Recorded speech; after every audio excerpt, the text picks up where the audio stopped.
2024ஆம் வருஷத்துல மட்டும் வீட்டை விட்டு வெளியே கூட வராம இந்தியர்கள் சுமார் 3000 கோடி ரூபாயை இணையத்துல பறிகொடுத்திருக்காங்கன்னு சொன்னா உங்களால நம்ப முடியுதா?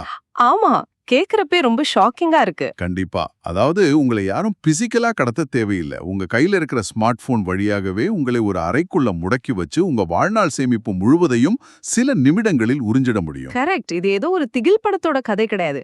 இதுதான் இன்றைய இந்தியாவோட நிஜம். எக்ஸாக்ட்லி. இது போன்று உங்களுக்காகவே, அதாவது இதை இப்போது கேட்டுக்கொண்டிருக்கும் உங்களுக்கு மட்டுமே பிரத்யேகமாக வடிவமைக்கப்பட்ட இந்த ஆழமான அலசலுக்கு உங்களை வரவேற்கிறோம். இன்னைக்கு நாம பலவிதமான தரவுகள், கட்டுரைகள், அப்புறம் சில செய்திகளை ஒன்னா இணைத்து ஒரு தெளிவான புரிதலை உங்களுக்கு கொடுக்க போறோம். ஆமா, இன்னைக்கு நாம விவாதிக்க போகும் தலைப்புகளை நீங்க மேலோட்டமா பாத்தீங்கன்னா ஏதோ சம்பந்தமே இல்லாத பல விஷயங்கள் மாதிரி தோணும். அதாவது வாட்ஸ்ஆப்ல நடக்கிற டிஜிட்டல் அரெஸ்ட் மோசடிகள், சர்வதேச எண்ணெய் அரசியல், அப்புறம் நமது உள்நாட்டு பாதுகாப்பு படைகளில் நடக்கும் அதிகார போட்டி.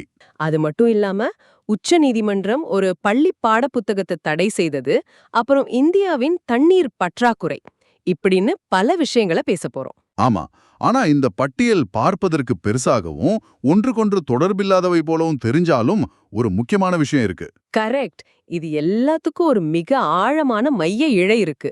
அந்த இழை என்னவென்றால் அது பாதுகாப்பு மற்றும் சமநிலை. மிகச் சரியான வார்த்தை. நம் நாட்டின் வெளியுறவு கொள்கையா இருந்தாலும் சரி, உங்க பாக்கெட்ல இருக்கிற ஸ்மார்ட் போன் பாதுகாப்பா இருந்தாலும் சரி, நாம இப்படிப்பட்ட சவால்களை எதிர்கொள்றோங்கிறது தான் இன்னைக்கு பார்க்க போறோம். கண்டிப்பா. சரி, இதை சற்று விரிவாக பார்ப்போம். நேரா நம்ம முதல் தலைப்பான சர்வதேச சதுரங்க பலகைக்கு செல்வோம். போயிடலாம். பிப்ரவரி 28ஆம் தேதி தொடங்கிய அமெரிக்க இஸ்ரேல் தாக்குதல்களுக்கு பதிலடியா ஈரான் இப்போ ஒரு மிகப்பெரிய நகர்வு எடுத்திருக்காங்க. உலகளாவிய எண்ணெய் விநியோகத்துல 1/5, அதாவது 20% கையாளும் ஹார்மோஸ் ஜலசந்திய ஈரான் முடக்கிட்டாங்க. ஆமா, இதனால உலக அளவுல எண்ணெய் விலை கிடுகிடுவென உயர்ந்திருக்கு.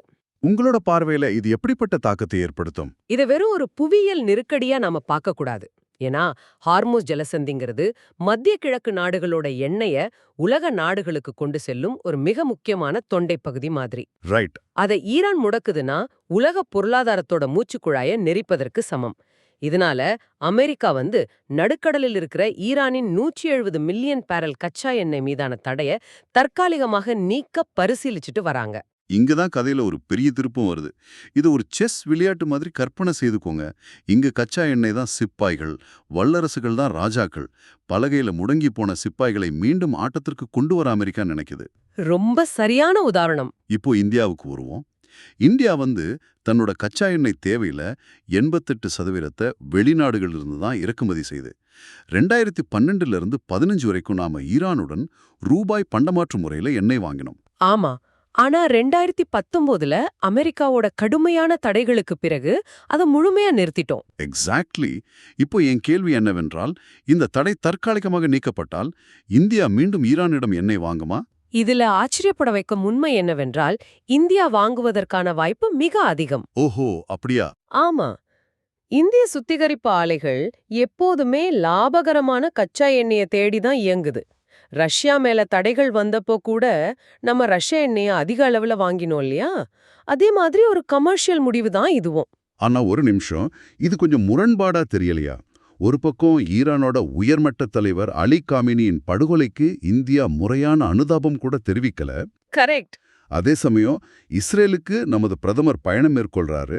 இப்படி இஸ்ரேல் கூட நறுக்கம் காட்டிட்டு மறுபக்கம் ஈரானிடம் சென்று எண்ணெய் வாங்கினால் நீண்டகால அடிப்படையில் நமது உறவுகளை இது பாதிக்காதா?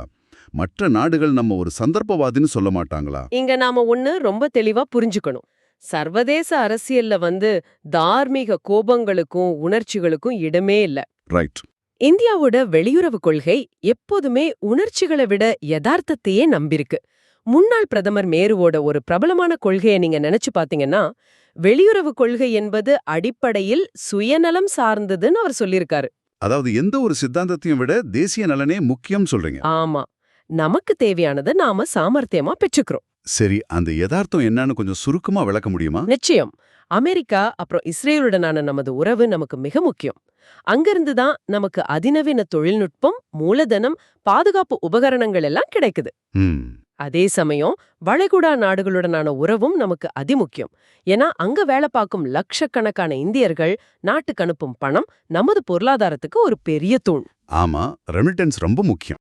அதனால எந்த ஒரு பக்கமும் முழுமையாக சாய்ந்து விடாமல் ரெண்டு பக்கமும் உள்ள நன்மைகளை எடுத்துக்கொள்ளும் ஒரு ராஜதந்திர சமநிலையத்தான் இந்தியா பல வருஷமா ஃபாலோ பண்ணுது. 88% இறக்குமதியை நம்பி இருக்கும் ஒரு நாடு மலிவான எண்ணெய் எங்க கிடைக்குதோ அங்க வாங்குறது தான் தேசத்தோட பாதுகாப்பை உறுதி செய்யும். ரொம்ப தெளிவா சொன்னீங்க. சரி, சர்வதேச எல்லைகளை பாதுகாப்பது, கச்சா எண்ணெயை பாதுகாப்பதுன்னு பெரிய அளவிலான பாதுகாப்பை பத்தி பேசணும். ஆனா தனிநபராக உங்களின் பாதுகாப்பு எப்படி இருக்கு? அது ஒரு பெரிய கேள்விக்குறிதான். ஆமா, சர்வதேச அச்சுறுத்தல்களில் இருந்து நேராக உங்கள் கையில் உள்ள ஸ்மார்ட் போனுக்கு வருவோம். நான் ஆரம்பத்துல சொன்னேன் இல்லையா, 3000 கோடி ரூபாய் மோசடிக்கு காரணமான டிஜிட்டல் அரெஸ்ட். அதை பற்றி இப்ப கொஞ்சம் விரிவாக பார்ப்போம். ஓகே. 2024 மட்டும் இந்தியாவுல 1,23,000 வழக்குகள் பதிவாகியிருக்கு. உள்துறை அமைச்சகம் இதுக்காக அமைத்த குழு வாட்ஸ்அப் நிறுவனத்திடம் சில கடுமையான உத்தரவுகளை பிறப்பித்திருக்காங்க. ஆமா, இது சாதாரண மோசடி கிடையாது. இது ஒரு திட்டமிடப்பட்ட உளவியல் திருட்டு.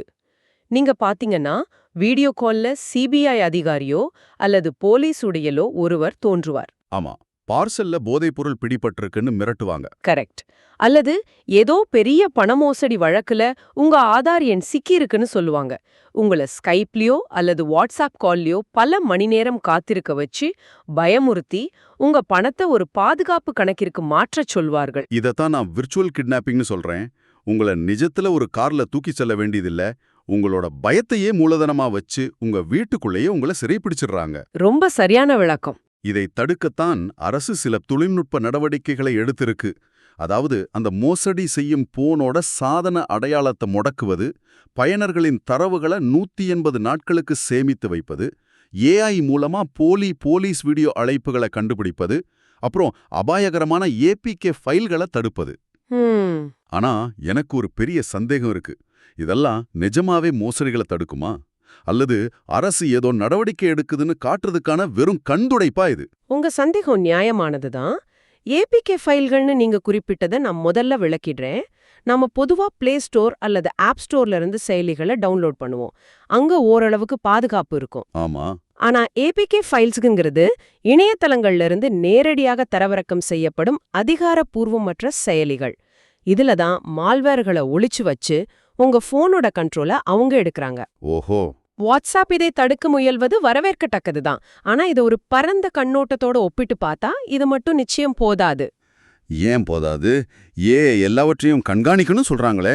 ஏன்னா மோசடிக்காரர்கள் ஒரு போனையோ ஒரு வாட்ஸ்அப் கணக்கையோ மட்டும் நம்பி இல்ல, அவங்க ஆயிரக்கணக்கான வாடகை வங்கி கணக்குகளை பயன்படுத்துறாங்க. இதத்தான் முள் அக்கவுண்ட்ஸ்னு சொல்வாங்க. அதாவது ஏழை மக்களிடம் காசு கொடுத்து அக்கவுண்ட் வாங்குறது கரெக்டா? கரெக்ட். நீங்க பயந்து போய் பணத்தை அனுப்பின சில நிமிஷத்துல அந்த பணம் பல மாநிலங்கள்ல உள்ள நூற்றுக்கணக்கான கணக்குகளுக்கு பிரித்து மாற்றப்பட்டுவிடும். My god. அதனால வாட்ஸ்அப் செய்யும் மாற்றங்கள் மட்டும் மோசடியா வேற இருக்காது. இங்குதான் தொலைத்தொடர்பு துறை கொண்டு வந்துள்ள சிம் பைண்டிங் என்ற உத்தரவு மிக முக்கியத்துவம் பெறுது.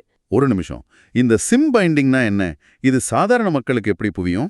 மிக எளிமையான விஷயம் தாங்க. முன்னாடியெல்லாம் நீங்க எந்த போன்ல வேணாலும் உங்க வாட்ஸ்அப் கணக்கை லாகின் செய்து பயன்படுத்த முடியும். ஆனா சிம் பைண்டிங் முறைப்படி ஒரு குறிப்பிட்ட செயலி உங்க போன்ல உள்ள ஆக்டிவ் சிம் கார்டுடன் மட்டுமே இணைக்கப்பட்டிருக்கும். ஓகே. அதாவது நீங்க வாட்ஸ்அப் அல்லது பேமெண்ட் ஆப்ஸ் பயன்படுத்துறீங்கன்னா அந்த எண்ணுக்கான சிம் கார்டு அதே போன்ல தான் இருக்கணும். இது எதுக்குன்னா மோசடிக்காரர்கள் எங்கோ வெளிநாட்டுல இருந்துகிட்டு இந்தியாவில் உள்ள ஒரு சிம் கார்டோட நம்பரை பயன்படுத்தி பல சாதனங்களில் ஒரே நேரத்தில் அக்கவுண்டை இயக்குவதை தடுப்பதற்காகவே. சூப்பர். அப்படியென்றால் வாட்ஸ்அப் எடுக்கிற நடவடிக்கைகள் மரத்தின் கிளைகளை வெட்டுவது மாதிரி என்றால், இந்த சிம் பைண்டிங் என்றது மோசடியின் ஆணிவேரை அறுக்க உதவும் ஒரு தொழில்நுட்ப தடைன்னு சொல்லலாம். கரெக்டா சொன்னீங்க. சரி, டிஜிட்டல் உலகத்துல போலீஸ் வேடமிட்டு ஏமாற்றுபவர்களை தடுக்க இத்தனை தடைகள் தேவைப்படுதுன்னு பார்த்தோம். இப்போ உண்மையிலேயே நாட்டின் உள்நாட்டு பாதுகாப்பை கவனிக்கும் அசல் காவலர்களிடம் வருவோம். இது ரொம்ப முக்கியமான டாபிக். ஆமா, நமது மத்திய ஆயுத போலீஸ் படைகளுக்குள், அதாவது சிஏபிஎஃப்குள்ள ஒரு மிகப்பெரிய அதிகார போராட்டம் நடந்துட்டு இருக்கு. இதுதான் நமது அடுத்த மையப்புள்ளி. உண்மைதான். இது மிகவும் தீவிரமான ஒரு நிர்வாக சிக்கல். மத்திய அரசு இப்போ 2026ஆம் ஆண்டிற்கான சிஏபிஎஃப் மசோதாவை முன்மொழிந்திருக்காங்க. இதன்படி இந்த படைகளில் உள்ள ஐஜி பதவிகளில் 50%, ஏடிஜி பதவிகளில் 67%, அப்புறம் ஒட்டுமொத்த டிஜி பதவிகளும் ஐபிஎஸ் அதிகாரிகளுக்கே ஒதுக்கீடு செய்யப்படும்னு சொல்லப்பட்டிருக்கு. இங்குதான் விஷயம் மிகவும் சுவாரஸ்யமாகிறது. இத நான் ஒரு சாதாரண கார்ப்பரேட் உதாரணத்தோடு பொருத்தி பார்க்க விரும்புறேன். சொல்லுங்க. நீங்க ஒரு கம்பெனில வேலை செய்றீங்க. உங்க இளமை காலம் முழுவதையும் அந்த நிறுவனத்துக்காக அர்ப்பணிக்கிறீங்க. 15-20 வருஷமா எல்லையில, பனிமலையில, அடர்ந்த காட்டுல, நக்சல் பாதிப்புள்ள பகுதிகள்னு உசுர பணையன வச்சு கஷ்டப்பட்டு உழைக்கிறீங்க. ஆமா. ஆனா நீங்க பதவி உயர்வு பெற்று ஒரு தலைமை பொறுப்புக்கு வரும்போது எப்போதுமே வெளியிலிருந்து வர்ற ஒருத்தரே அந்த கம்பெனியோட சிஇஓவாக நியமிக்கப்படுறாருன்னா உங்களுக்கு எப்படி இருக்கும்? இது அநியாயம் இல்லையா? இதுதானே அந்த கேடர் அதிகாரிகளோட தற்போதைய மனநிலையா இருக்கும். கண்டிப்பா. அந்த விரக்தியும் கோபமும் முற்றிலும் புரிந்து கொள்ளக்கூடியதுதான். நேரடியாக படைகளில் சேரும் அதிகாரிகளுக்கு பதவி உயர்வு கிடைப்பது மிகப்பெரிய போராட்டமா இருக்கு. தங்களோட உழைப்புக்குரிய அங்கீகாரம் கிடைக்கலேங்கிற எண்ணம் அவங்க கிட்ட ஆழமா இருக்கு. அது நியாயம்தானே? அதுல சிஏபிஎஃப்ல ஐபிஎஸ் அதிகாரிகளின் எண்ணிக்கைய படிப்படியாக குறைக்க வேண்டும்னு சொல்லியிருந்தாங்க. அப்படியா? ஆமா. அப்படி இருக்கையில இந்த மசோதா அந்த தீர்ப்புக்கு நேர் எதிராக உள்ளதே என்ற கேள்வியும் இப்போ எழுகிறது. நீங்க சரியா சொன்னீங்க. உச்சநீதிமன்றமே சொன்ன பிறகு எதற்காக அரசு இப்படி ஒரு மசோதாவை கொண்டு வரணும்? இதுல அரசோட நோக்கம் என்னவா இருக்கும்? அரசனுடைய வாதத்தை நாம நிர்வாக கண்ணோட்டத்திலிருந்து பார்க்கணும். உள்நாட்டு பாதுகாப்புங்கிறது வெறுமனே ஆயுதங்களை வச்சு போராடுவது மட்டும் கிடையாது. அது மத்திய அரசுக்கும் மாநில அரசுகளுக்கும் இடையிலான ஒரு சிக்கலான ஒருங்கிணைப்பை சார்ந்தது. ஓகே, அதாவது கோஆர்டினேஷன் முக்கியம். கரெக்ட். இப்போ ஒரு ஐபிஎஸ் அதிகாரி எடுத்துக்கோங்க. அவர் ஒரு மாநில காவல்துறையில பல ஆண்டுகள் பணியாற்றியிருப்பாரு. அந்த மாநிலத்தோட முதலமைச்சர், உள்ளூர் உளவுத்துறை, மாவட்ட ஆட்சியர்கள்னு பல மட்டங்கள்ல அவருக்கு நேரடி தொடர்புகள் இருக்கும். ஒரு நெருக்கடி ஏற்படும்போது மாநில அரசு இயந்திரத்தோடு உடனடியாக இணைந்து செயல்பட ஐபிஎஸ் அதிகாரிகளால ஈஸியா முடியும்னு அரசு உறுதியா நம்புது. அப்போ பல தசாப்தங்களாக காடுகளிலும் எல்லைகளிலும் மட்டுமே பணியாற்றிய படைகளின் அதிகாரிகளுக்கு இந்த மாநில அளவிலான அரசியல் மற்றும் சிவில் நிர்வாக தொடர்புகள் இருக்காதுன்னு அரசு கருதுதா? அதுதான் யதார்த்தம்னு அவங்க சொல்றாங்க. மேலும் ரொம்ப வருஷமாவே மத்திய படைகளின் தலைமை பொறுப்புகள்ல ஐபிஎஸ் அதிகாரிகளை நியமிக்கும் ஒரு மரபு இருந்துட்டு வருது. அந்த நடைமுறையை இப்போ சட்டப்பூர்வமாக்கவே இந்த மசோதா கொண்டுவரப்பட்டுள்ளதாக அரசு தரப்புல சொல்லப்படுது. இருந்தாலும் இது அந்த துறைசார் அதிகாரிகளின் நியாயமான எதிர்பார்ப்புகளுக்கும் அரசின் நிர்வாக தேவைக்கும் இடையிலான ஒரு பெரும் மோதலாவே தொடருது. ரைட். இங்க எனக்கு ஒரு சின்ன நெருடல் வருது. உச்சநீதிமன்றத்தோட உத்தரவுக்கு முரணாக அரசு ஒரு சட்டத்தை கொண்டு வருதுன்னு பார்த்தோம் இல்லையா? ஆமா. சரி, மற்றவர்களுக்கு உத்தரவிடும் அதே நீதிமன்றம் தன் மீதான விமர்சனங்களை எப்படி எதிர்கொள்கிறது என்பதுதான் நமது அடுத்த டாபிக். இது ரொம்ப சென்சிட்டிவான ஒரு விஷயம். கண்டிப்பா. நீதிமன்றங்கள்ல உள்ள தாமதம், வழக்குகள் தேங்குவது, ஊழல் இதையெல்லாம் பத்தி எழுதுனதுக்காக 8ஆம் வகுப்பு மாணவர்களுக்கான ஒரு பாடப்புத்தகத்தையே உச்சநீதிமன்றம் சமீபத்துல தடை செஞ்சிருக்கிறாங்க. இதை எப்படி பார்க்கறது? இது இந்திய அரசியலமைப்போட பிரிவு 19க்கு கீழ் வரும் பேச்சு மற்றும் கருத்து சுதந்திரத்தை நேரடியாக பாதிக்குதுன்னு சட்ட வல்லுநர்கள் மிக கடுமையா விமர்சிக்கிறாங்க. நீதிமன்றத்தோட வாதம் என்ன இதுல? அவங்க என்ன சொல்றாங்கன்னா, 1971ஆம் ஆண்டின் நீதிமன்ற அவமதிப்பு சட்டத்தின்படி நீதிமன்றத்தின் மாண்பை கெடுக்கும் செயல்கள் தண்டனைக்குரியவை. இளம் மாணவர்களின் மனதில் நீதித்துறையை பற்றிய தவறான பிம்பத்தை இது விதைத்துவிடும்னு நீதிமன்றம் கருதுது. ஆனா ஒரு நிமிஷம், ஒரு சின்ன 8ஆம் வகுப்பு பாடப்புத்தகம் எப்படி உச்ச நீதிமன்றத்தோட மாண்பை குறைச்சிடும்? இது கொஞ்சம் ஓவரா தெரியலையா? அதிலும் அந்த புத்தகத்துல பெங்களூர் நீதித்துறை நடத்தை விதிகள் போன்ற ஆதாரபூர்வமான விஷயங்கள் தானே குறிப்பிடப்பட்டிருந்தது. ஆமா, நீங்க சொல்றது உண்மைதான். ஒரு ஜனநாயக நாட்டுல எந்த ஒரு அமைப்பாக இருந்தாலும் அதோட குறைகளை விமர்சிக்கவே கூடாதா என்ன? இது ஒரு முக்கியமான கேள்வியை எழுப்புகிறது. இதத்தான் அரசியல் அறிவியல்ல நீதித்துறை அதிகாரத்தின் முரண்பாடு, அதாவது பாரடாக்ஸ் ஆஃப் ஜுடிஷியல் பவர்னு சொல்வார்கள். கொஞ்சம் விளக்கமா சொல்லுங்க. மக்களின் அடிப்படை உரிமைகள் அரசு எந்திரத்தால் மீறப்படும்போது அதை பாதுகாக்கும் உச்சபட்ச அரணாக நீதிமன்றமே இருக்கு. அதுதான் அதோட பலம். ஆனா அதே நீதிமன்றமே புத்தகங்களை தடை செய்து விமர்சனங்களை கட்டுப்படுத்தும் போது மக்கள் நியாயம் கேட்டு யாரிடம் போவாங்க? ரொம்ப சரியான கேள்வி. அந்த அவமதிப்பு சட்டம்ங்கிறது உள்நோக்கத்தோடு நீதிபதிகளை தனிப்பட்ட முறையில் அவதூறு பேசுவதை தடுப்பதற்காக கொண்டுவரப்பட்டது. அது ஒட்டுமொத்த அமைப்பில் உள்ள கட்டமைப்பு ரீதியான குறைகளை சுட்டிக்காட்டுவதை தடுப்பதற்கானது கிடையாது. ரைட். இதை மற்ற ஜனநாயக நாடுகள் எப்படி ஹேண்டில் பண்றாங்க? ஏதாவது உதாரணம் இருக்கா? சிறந்த உதாரணம் கென்யா நாடு. அங்க தலைமை நீதிபதியாக இருந்த வில்லி முட்டுங்கா அப்படிங்கிறவரு கொண்டு வந்த சீர்திருத்தங்கள் உலக புகழ் பெற்றவை. அவர் நீதிமன்றத்தின் மீதான விமர்சனங்களை மூடி மறைக்கவோ அவமதிப்பு சட்டத்தை பயன்படுத்தி தண்டிக்கவோ இல்லை. ஓஹோ, அப்ப என்ன செஞ்சாரு? அவர் அதை வெளிப்படையாக ஏற்றுக்கொண்டார். நீதித்துறைக்குள்ளேயே குறைகளை கேட்பதற்காக ஒரு ஆம்பிட்ஸ்மேன் அமைப்பை உருவாக்கினார். இதன் மூலியமா மக்களின் நம்பிக்கை பல மடங்கு அதிகரித்தது. ஏன், நம் இந்தியாவிலேயே வரலாற்று சிறப்புமிக்க கே. வீரசுவாமி வழக்கு மிக முக்கியமானது. அதென்ன வழக்கு? நீதிபதிகளும் ஊழல் தடுப்புச் சட்டத்தின் கீழ் வருவார்கள்னு அந்த தீர்ப்பு ஆணித்தரமாக சுட்டிக்காட்டியது. அமைப்பில் உள்ள குறைகளை மூடி மறைப்பதல்ல, அதை நேர்மையாக ஒப்புக்கொண்டு சரி செய்வதே நீதித்துறையின் மாண்பை காக்கும். மிக தெளிவான ஒரு பார்வை. ஜனநாயகத்துல விமர்சனங்கள் என்பவை ஒரு அமைப்பை அழிக்க அல்ல, அதை மேலும் வலுப்படுத்தவே பயன்படணும். சரி, இதுவரை நாம சட்டங்கள், தொழில்நுட்பம், நீதிமன்றங்கள், சர்வதேச அரசியல்னு மனிதர்கள் உருவாக்கிய பல பிரம்மாண்டமான அமைப்புகளை பற்றி பார்த்துட்டோம். ஆமா. ஆனா இது எல்லாத்தையும் விட மிக அடிப்படையான, நம்ம தொடர்ந்து உதாசீனப்படுத்தும் ஒரு விஷயம் ஒன்னு இருக்கு. அதுதான் தண்ணீர்.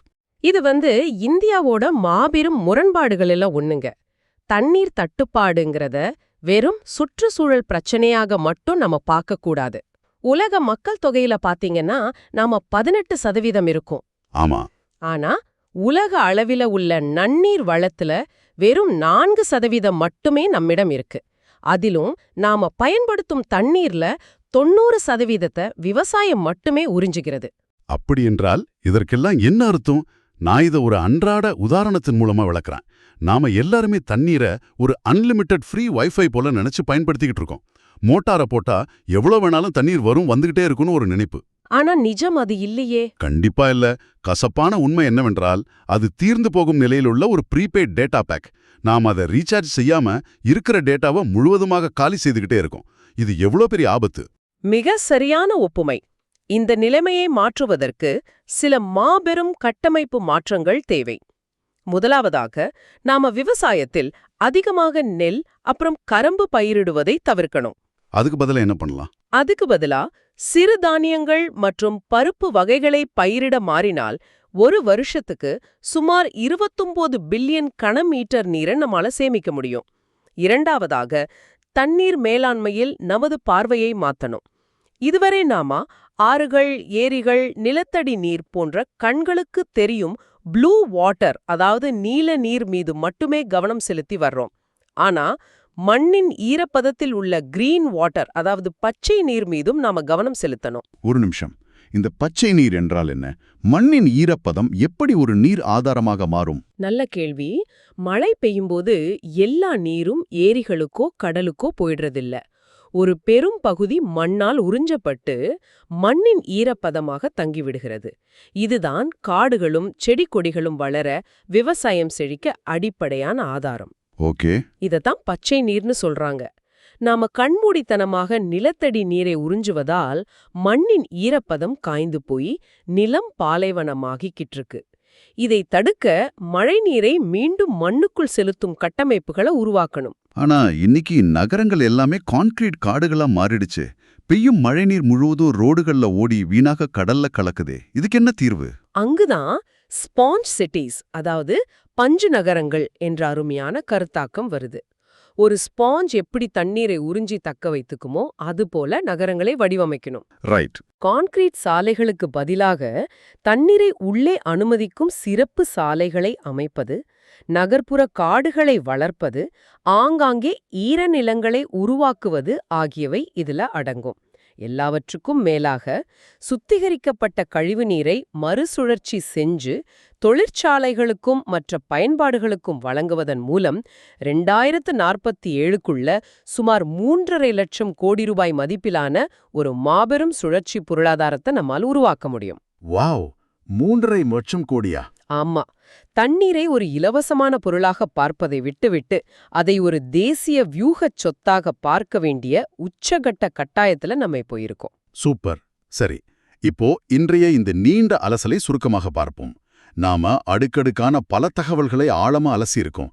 கச்சா எண்ணெய்க்காக சர்வதேச அளவில் நாம் ஆடும் ராஜதந்திர சமநிலை, டிஜிட்டல் உலகில் நம்மை சுற்றியுள்ள மோசடி வலைகளும் தொழில்நுட்ப தடைகளும், அப்புறம் நம்மை பாதுகாக்கும் படைகளுக்குள் நீருபூத்த நெருப்பாக இருக்கும் அதிகாரச் சிக்கல்கள், நீதியை நிலைநாட்டும் நீதிமன்றத்தின் வெளிப்படை தன்மை மீதான விமர்சனங்கள். ஆமா. அப்புறம் எல்லாவற்றுக்கும் மேலாக நாம உயிர் வாழத் தேவையான தண்ணீருக்கான போராட்டம். இவை அனைத்துமே இந்தியா தற்போது சந்தித்து வரும் மிக முக்கியமான ஒன்றோடொன்று பிணைக்கப்பட்ட மாறுதல்கள். நீங்க கவனிச்சு பாத்தீங்கன்னா ஒரு விஷயம் புரியும். இந்த பயணத்துல நாம காணும் ஒவ்வொரு சவாலும் தனித்தனியானவை கிடையாது. ஒரு துறையில் ஏற்படும் அதிர்வு மற்றொன்றிலும் எதிரொலிக்குது. ஒரு பாதுகாப்பான தேசத்தை கட்டமைக்க எல்லாவற்றிலுமே ஒரு சமநிலை தேவை. சரியா சொன்னீங்க. இப்போ இதை தொடர்ந்து கேட்டுக்கிட்டு இருக்கிற உங்களுக்கு விடை பெறுவதற்கு முன் ஒரு ஆழமான கேள்வியை நான் விட்டுச் செல்ல விரும்புறேன். நாம பார்த்த தரவுகள்ல இது நேரடியாக இல்லைன்னாலும் இன்றைய ஒட்டுமொத்த விவாதத்தின் நீட்சியாக இதை நீங்க கொஞ்சம் சிந்திச்சு பாருங்க. சர்வதேச அளவில் எரிசக்தி மற்றும் ஆற்றல் பற்றாக்குறை ஏற்படும் ஒரு பதற்றமான காலகட்டம் நிலவுதுன்னு வச்சுப்போம். ஹார்மூஸ் ஜலசந்தி முடக்கப்பட்டதால எண்ணெய் விலை உச்சத்துல இருக்கு. அந்த நேரத்துல இந்தியாவின் நீர் விநியோக கட்டமைப்பின் மீது எதிர்பாராத விதமாக ஒரு பெரிய சைபர் அட்டாக் நடந்தா என்னாகும்? நினைச்சு பார்க்கவே பயமா இருக்கு. அது ஒரு கற்பனை செய்ய முடியாத பேரழிவா இருக்குமே. டிஜிட்டல் பாதுகாப்பு, இயற்கை வளங்கள், சர்வதேச அரசியல், அப்புறம் நமது உள்நாட்டு பாதுகாப்பு அமைப்புகள் என நாம இன்று விவாதித்த அனைத்துமே ஒரே நேரத்துல ஒரு பெரும் நெருக்கடியை சந்திக்கும் ஒரு புள்ளி அது. ஆமாம். அப்படிப்பட்ட ஒரு பன்முக தாக்குதலை சமாளிக்க நமது நிறுவனங்கள், நமது சட்டங்கள் மற்றும் நமது கட்டமைப்புகள் முழுமையாக தயாராக இருக்கா? எல்லாமே தெளிவா கருப்பு வெள்ளையா தெரிந்த காலமெல்லாம் மலையேறிடுச்சு. சிக்கல்கள் நிறைந்த இந்த தெளிவற்ற பாதையில ஒரு தேசமாக நாம எப்படி பயணிக்கப் போறோங்கிறது சற்று சிந்தித்து பாருங்கள். இந்த ஆழமான அலசலில் எங்களோடு பயணித்ததற்கு மிக்க நன்றி. அடுத்த சுவாரஸ்யமான அலசலில் புதிய தகவல்களோடு உங்களை சந்திக்கிறோம்.